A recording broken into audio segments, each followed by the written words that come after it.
Our Psalter reading today comes from Psalm 42, which is found on pages 447 and 448 of your Pew Bibles. I, however, have been handed a more direct translation from a Jewish scholar by Pastor Majoiner and was asked to read from that. For the conductor of the eternal symphony, a psalm for understanding by the offspring of Korach. The way a deer longs for streams of water, my soul has longed for you, God of strength. My soul has thirsted for my upholder, for the presence of the living God. When will I arrive and behold the light of your face? My weeping was like bread for me, morning and night. When each day they said to me, where is your God? These things I remember and pour out my heart with my sadness. How I passed through throngs of people, stumbling to the holy temple. Through cries of joy and thanksgiving, sounds of the celebrating crowd. Why are you bent so low, my soul? And why so in tumult over me? Be hopeful, wait for God. For in the future I will again thank you, my upholder, for turning toward me your face, and because you are my God. Holy One, my soul is bent low over my plight. I will remind myself of you then from the land of Jordan, and think of Hermon from the insignificant mount of Mitzar. The depths of the ocean call out to the depths with your tunneling voice. Your breakers and waves all crash overhead. By day you command kindness to accompany me, and by night your song is at my side. A prayer to the source of my life, a word to the Holy One, rock I hold on to. Why have you forgotten me, and why do I walk in darkness under threat from attack? With words that stab through my bones, my tormentors taunt me. All day they say, where is your God? Why are you bent so low, my soul, and why so in tumult? Be hopeful, wait for God. For in the future I will again thank you, my upholder, for turning toward me your face, and because you are my God. Our Old Testament reading today comes from 1 Kings chapter 19, verses 1 to 13. And can be found on pages 284 through 285 in your Pew Bible. Ahab told Jezebel all that Elijah had done, and how he had killed all the prophets with the sword. Then Jezebel sent a messenger to Elijah, saying, So may the gods do to me, and more also, if I do not make your life like the life of one of them by this time tomorrow. Then he was afraid. He got up and fled for his life, and came to Beersheba, which belongs to Judah. He left his servant there. But he himself went a day's journey into the wilderness, and came and sat down under a solitary broom tree. He asked that he might die. It is enough now, O Lord. Take away my life, for I am no better than my ancestors. Then he lay down under the broom tree and fell asleep. Suddenly an angel touched him and said to him, Get up and eat. He looked, and there at his head was a cake baked on hot stones and a jar of water. He ate and drank and lay down again. The angel of the Lord came a second time, touched him, and said, Get up and eat, otherwise the journey will be too much for you. He got up and ate and drank. Then he went in the strength of that food 40 days and 40 nights to Horeb, the mount of God. At that place he came to a cave and spent the night there. Then the word of the Lord came to him, saying, What are you doing here, Elijah? He answered, I have been very zealous for the Lord, the God of hosts, for the Israelites have forsaken your covenant, thrown down your altars, and killed your prophets with the sword.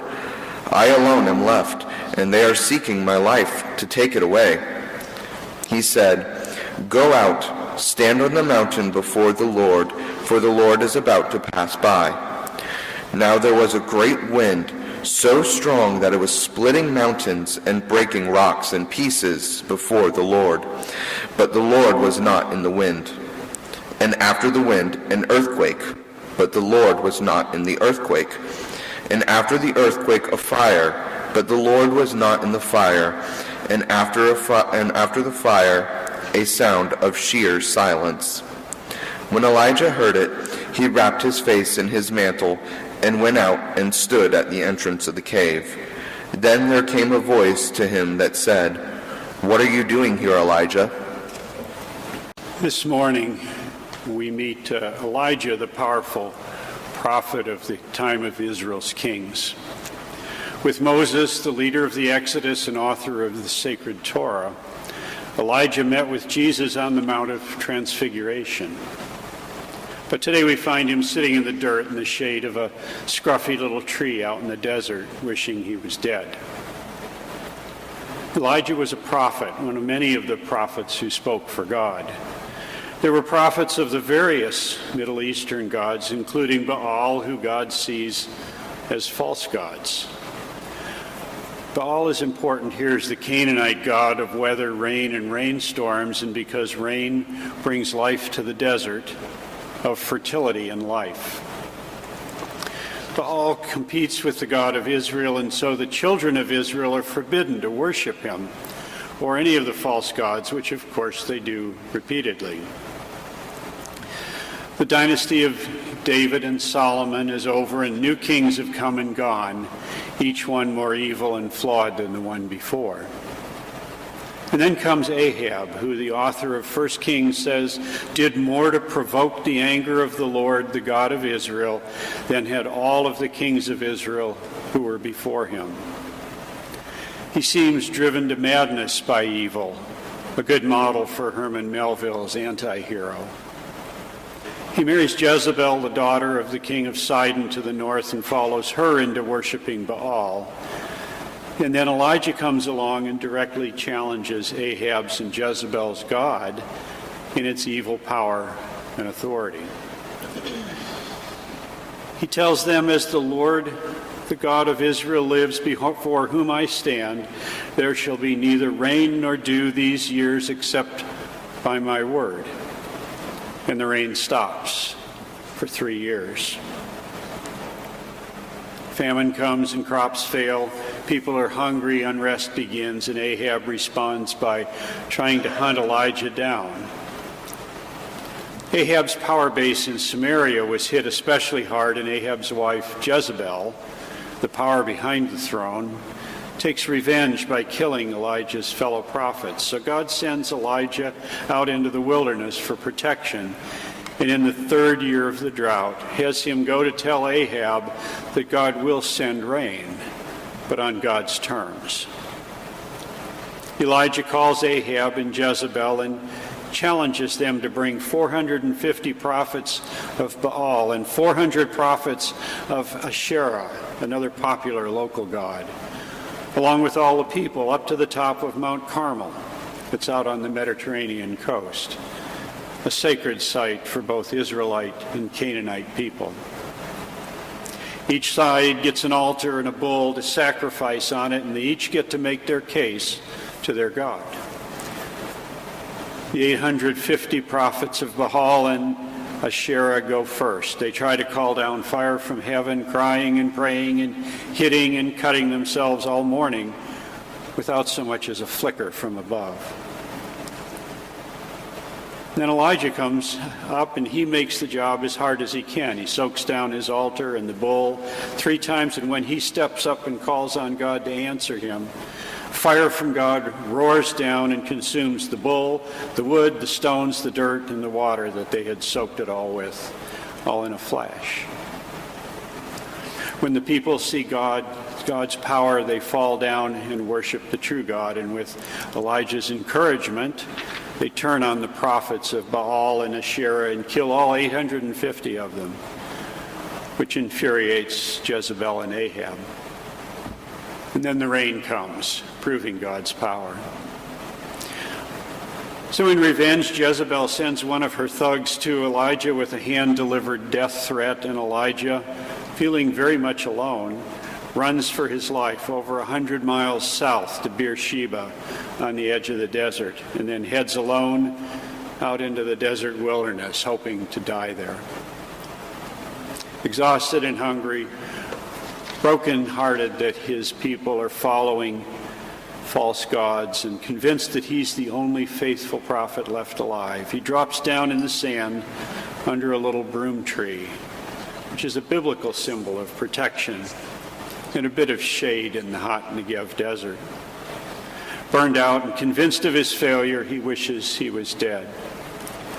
So he lies down, goes to sleep, and twice an angel brings him cakes and water to nourish him for the journey, and that food keeps him going for 40 days to walk the 260-some miles to Mount Horeb, the mountain of God in Sinai, where Moses received the 10 Commandments centuries before. Crawls into the cave, sleeps the night, and very early the word of the Lord comes to him. "What are you doing here, Elijah?" Elijah answers with a complaint, but the word says, "Get out. Stand up high on the mountain before the Lord, because the Lord is about to pass by."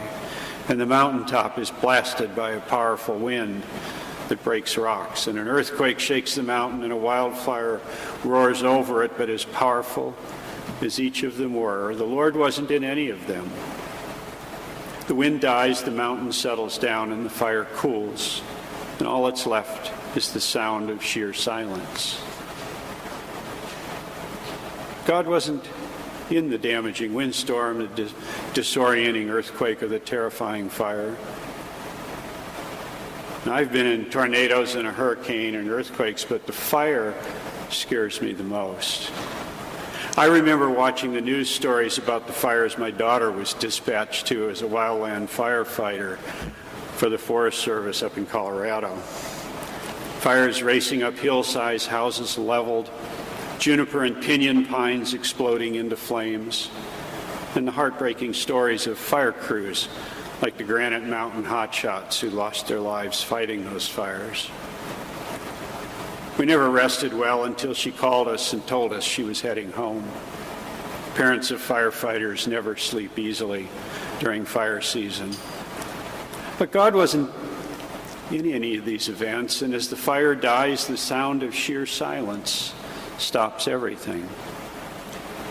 During the wind and the earthquake, and especially the fire, Elijah ran back into the cave and hid, but now as the sound of silence breaks in, he wraps himself in his mantle, that woolen robe that people wore as an outer garment, and he comes back out of the cave's mouth to listen to the profound silence, a silence that makes space for another voice to speak. And the voice comes back, "What are you doing here, Elijah?" Elijah says, "I've been doing what you wanted me to, right?"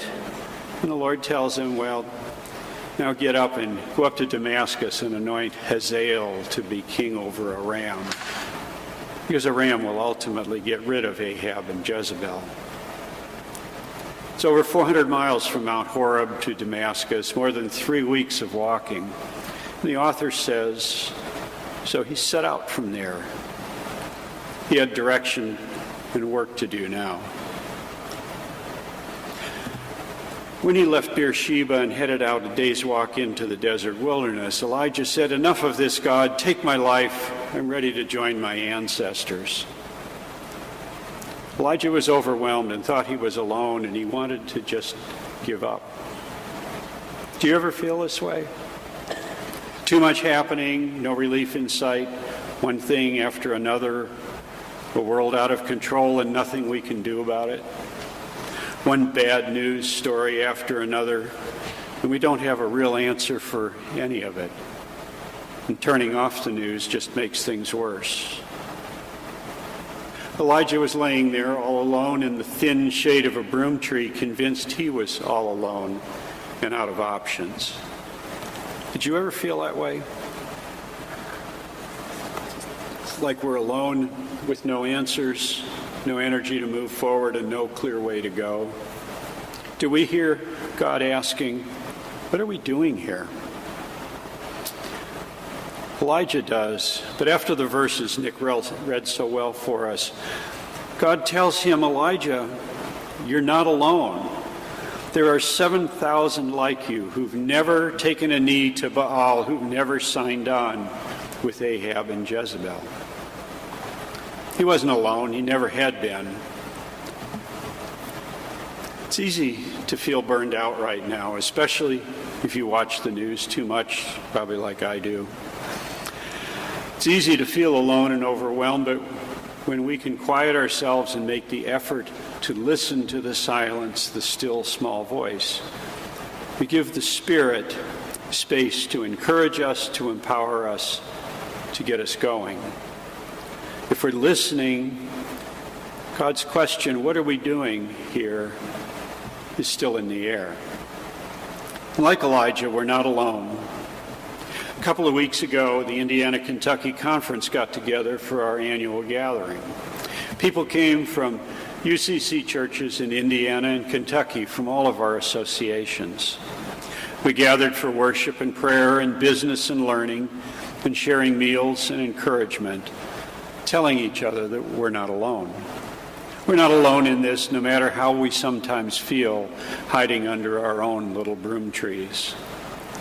Events like the annual gathering assure us that we're all in this together, supporting each other, praying for each other, and sharing burdens with each other. Next summer, the whole United Church of Christ will gather here in Indianapolis for General Synod 34. Delegates from every conference will be here to worship and work to help determine the future direction of the UCC.